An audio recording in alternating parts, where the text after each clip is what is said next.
जय श्री राम। तो आज की वीडियो में हम विद्युत धारा वाले चैप्टर का रिवीजन करेंगे। देखिए, किसी भी परिपथ में अगर धारा बह रही हो, अगर वो धारा स्थिर हो तो हम धारा कहते हैं I बराबर Q बटा टी। ठीक है। और अगर धारा का मान परिवर्तित हो रहा है तो I बराबर D Q upon D T. ठीक है। मात्रक क्या हो जाएगा, इस हिसाब से हमें लग रहा है कूलम्ब बटा सेकेंड या फिर एम्पियर इसका मात्रक होता है, जो कि एक एसआई मात्रक है।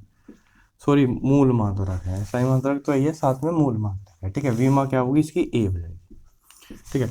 अब देखो, किसी चालक में जो है, मान लिया ये कोई चालक है, तो इसके अंदर जो है मुक्त इलेक्ट्रॉन होता है। तो वे मुक्त इलेक्ट्रॉन लगातार गति करते रहते हैं, जिसको हम बोलते हैं उनका ऊष्मीय वेग। ठीक है। ऐसे रैंडमली गति करते रहते हैं। ठीक है। और कुल मिला के उनका जो एवरेज वेलोसिटी होती है वो हो जाती है जीरो। मतलब कुल मिला के वो कहीं नहीं जाते, वरना जाते तो क्या लगता, हम किसी भी कंडक्टर को, चालक को छूते तो करंट लगता। तो कुल मिला के उनका उसमें वेग होता है जीरो। मतलब ऐसे रैंडमली वो गति करते रहते हैं। लेकिन अगर उन पर हम एक बाह्य विद्युत क्षेत्र आरोपित करें, ठीक है, मतलब चालक को बाह्य विद्युत क्षेत्र में रखेंगे, तो उन इलेक्ट्रॉनों पर ये विद्युत क्षेत्र क्या लगाएगा, बल लगाएगा, जिसकी वजह से वो जो है अपने उसमें वेग के साथ तो गति करते रहेंगे, साथ में जो है विद्युत क्षेत्र की विपरीत दिशा में भी एक नियत वेग से गति करेंगे, जिसको हम बोलते हैं उनका अनुगमन वेग। अनुगमन वेग या अपवाह वेग, वीडी, ड्रिफ्ट वेलोसिटी होंगी। ठीक है। देखो, जब इलेक्ट्रॉन्स किसी चालक में गति करते रहते हैं तो वे जो है उसके जो आयन्स हो गए उनसे टकराते रहेंगे। ठीक है। जैसे यहाँ से इलेक्ट्रॉन गए, यहाँ टकराए, यहाँ टकराए, यहाँ टकराए, यहाँ टकराए।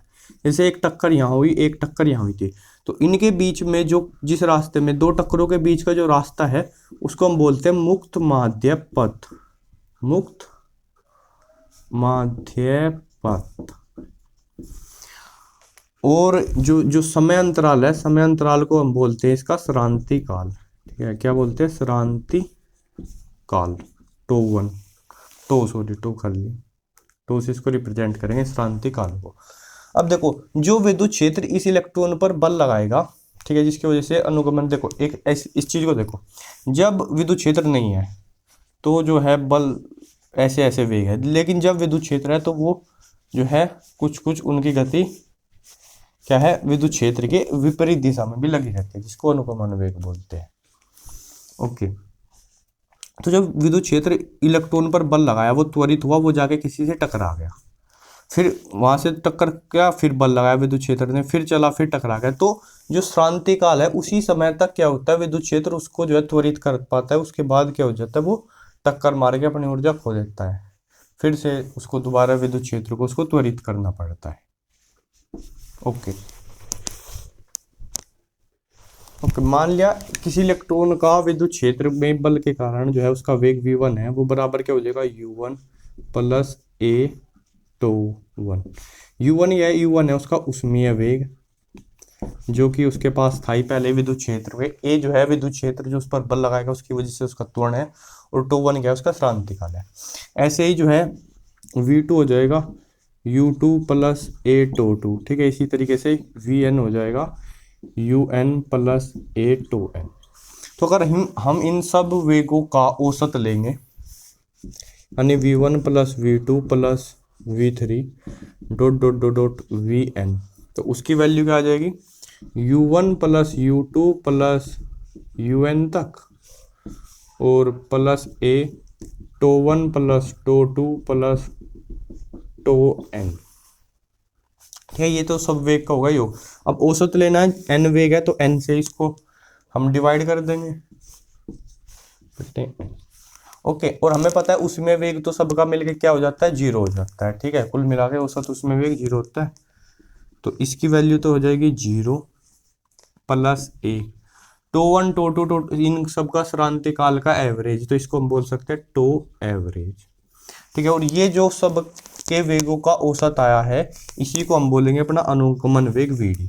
तो vd की वैल्यू क्या आ गई, vd बराबर a और टो एवरेज। ठीक है। अब a त्वरण निकाल लेंगे हम। देखो, त्वरण क्या है कि त्वरण बराबर, बल बराबर होता है द्रव्यमान गुणा त्वरण।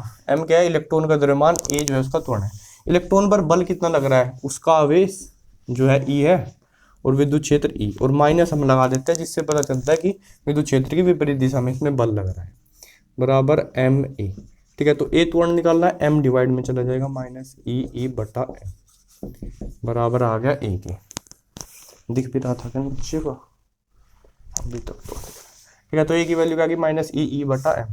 तो अनुगमन वेग वी डी बराबर माइनस का ई तो एवरेज यानी औसत बटा एम।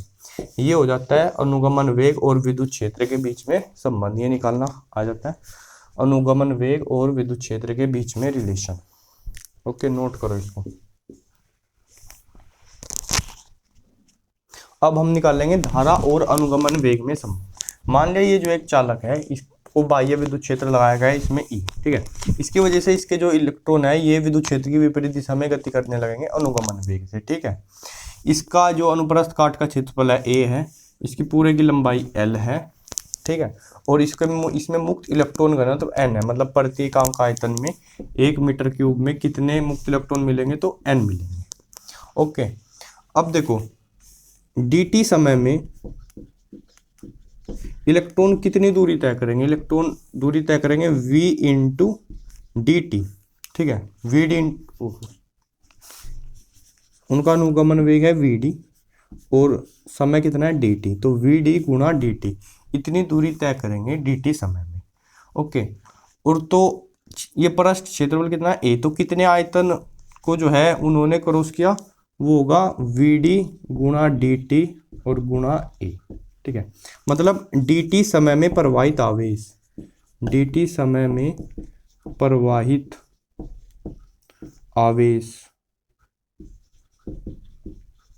डी क्यू हो जाएगा एन, एन क्या है, जितने इलेक्ट्रॉन प्रवाहित होंगे गुणा ई इलेक्ट्रॉन का आवेश। ठीक है, एन क्या हो जाएंगे, एन इलेक्ट्रॉन हो जाएंगे, एन मुक्त इलेक्ट्रॉन घनत्व तो गुणा जितना आयतन वी डी गुणा डी टी गुणा ए। ठीक है, और गुणा ई, ये हो गया डी क्यू। ठीक है, और धारा आई बराबर हो जाएगी D Q upon D T, यह आ जाएगा एन ई ए और वी डी।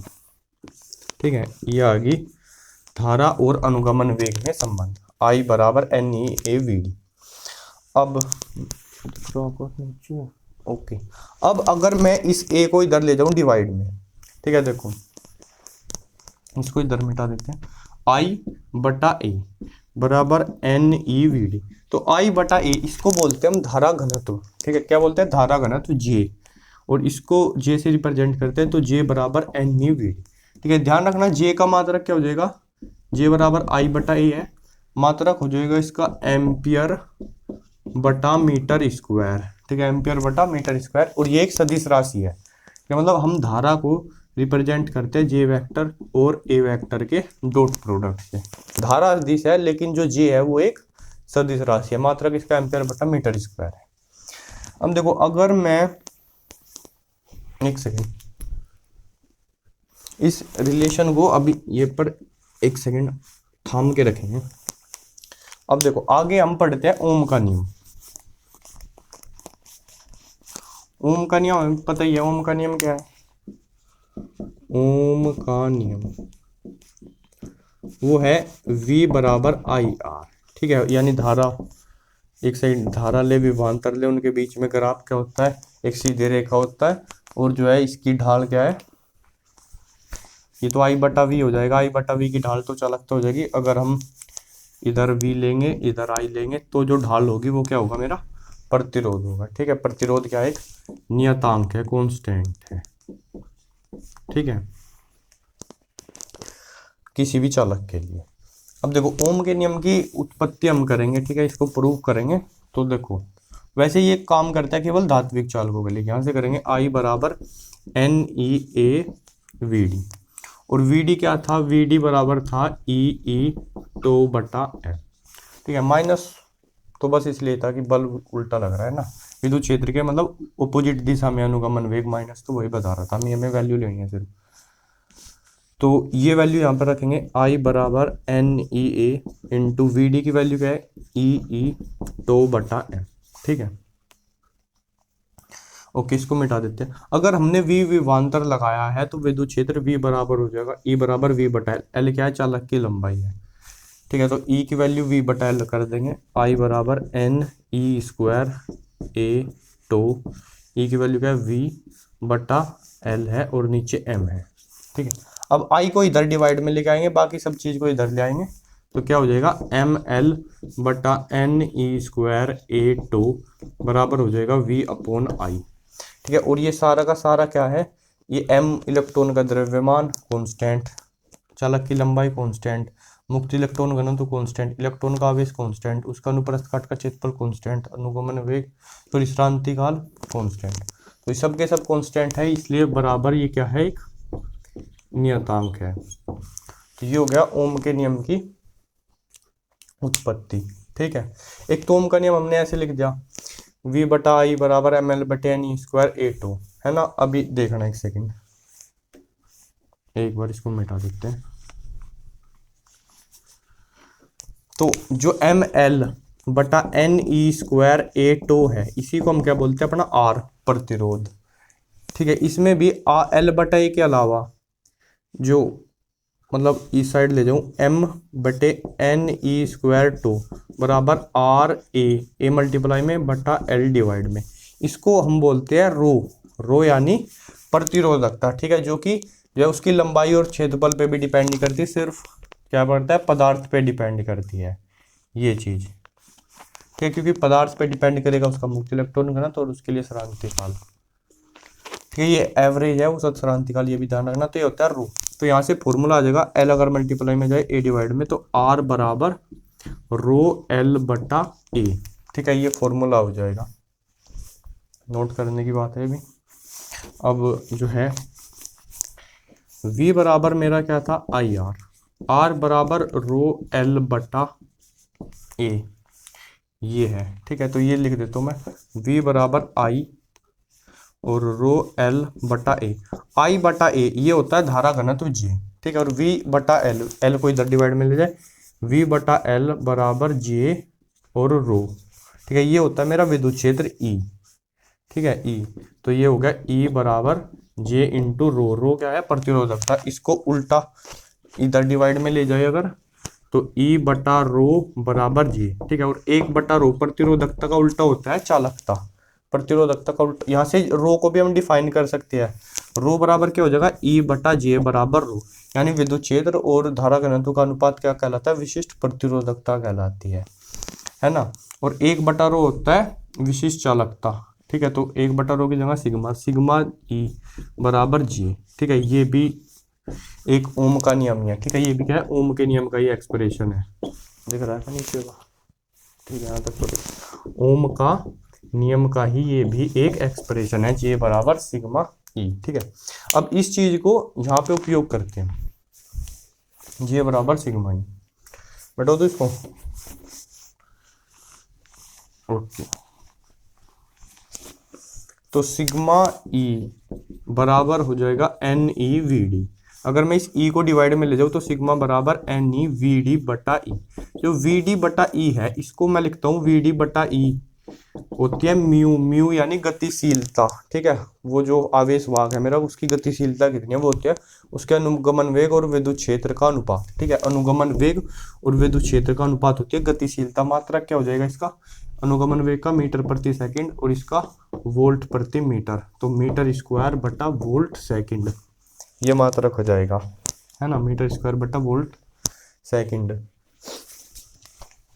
तो Vd बटा ई क्या हो गया, म्यू, तो सिग्मा बराबर Ne और म्यू, ये एक रिलेशन हो जाएगा। ठीक है, ये क्या है, विशिष्ट चालकता है, विशिष्ट चालकता, विशिष्ट चालकता। ओके, अब आगे है प्रतिरोधकता की ताप पर निर्भरता। किसी पदार्थ की प्रतिरोधकता जो है वो ताप पर निर्भर करती है। रो बराबर रो नोट 1 प्लस एल्फा और टी बड़ा बना देता हूँ, 1 प्लस एल्फा टी क्या है, टी है तापमान। ठीक है, एल्फा क्या है, इसको बोलते हैं प्रतिरोध ताप गुणांक, ताप गुणांक। ये क्या है, ये 0 डिग्री सेल्सियस पर प्रतिरोधकता। ठीक है, अगर हमें 0 डिग्री सेल्सियस पे पता हो तो किसी भी तापमान T पे निकालने के लिए, ठीक है, ये फॉर्मूला लगाएंगे। ऐसे ही प्रतिरोध के लिए RT बराबर स्मॉल t भी लिखा रहता है, कोई फर्क नहीं है उस बात से। तो प्रतिरोध का भी क्या हो जाएगा, R0 1 प्लस अल्फा टी। ठीक है, प्रतिरोध पे सवाल जो है कई बार आ जाते हैं। ठीक है, किसी भी तापमान पे प्रतिरोध निकालने के लिए। ओके, अब एक चीज है, ओम के जो नियम है उसकी सीमाएं। ओम का नियम जो है केवल धात्विक चालकों के लिए ही फॉलो करता है। तो धात्विक चालकों के लिए तो हमने ग्राफ बना के दिखाया था, V और I है तो ऐसा ग्राफ बनेगा। ठीक है, जैसे अधात्विक चालक होते हैं जिनके लिए जो है सरल रेखा नहीं आती, जैसे टॉर्च का बल्ब बोलते हैं, टॉर्च का बल्ब V और I, उसका ग्राफ कुछ इस प्रकार का होता है। ठीक है, जैसे डायोड, डायोड में ग्राफ कैसा होता है, तो डायोड में जो है अग्राभिनत में कुछ इस तरीके से और पश्चाभिनत में कुछ इस तरीके से होता है। ठीक है, डायोड में। और जैसे जो है एक है गैलियम और आर्सेनिक का मिश्र धातु होगा, गैलियम आर्सेनिक, इसके लिए VI ग्राफ देखो कुछ ऐसा है। VI शुरुआत में सरल रेखा है, फिर अरेखिक है। ठीक है, यहाँ तक क्या है, यहाँ तक ओम के नियम का पालन कर रहा है, फिर क्या है, अरेखिक है, NCERT में है ये तक। उसके बाद जो है ऐसे है, यहाँ से यहाँ तक देखो V बढ़ने पर जो है धारा घट रही है, इसको बोलते हैं प्रतिरोध ऋणात्मक क्षेत्र। क्या है, प्रतिरोध ऋणात्मक क्षेत्र। ठीक है, और फिर से जो है ऐसे बढ़ रहा है।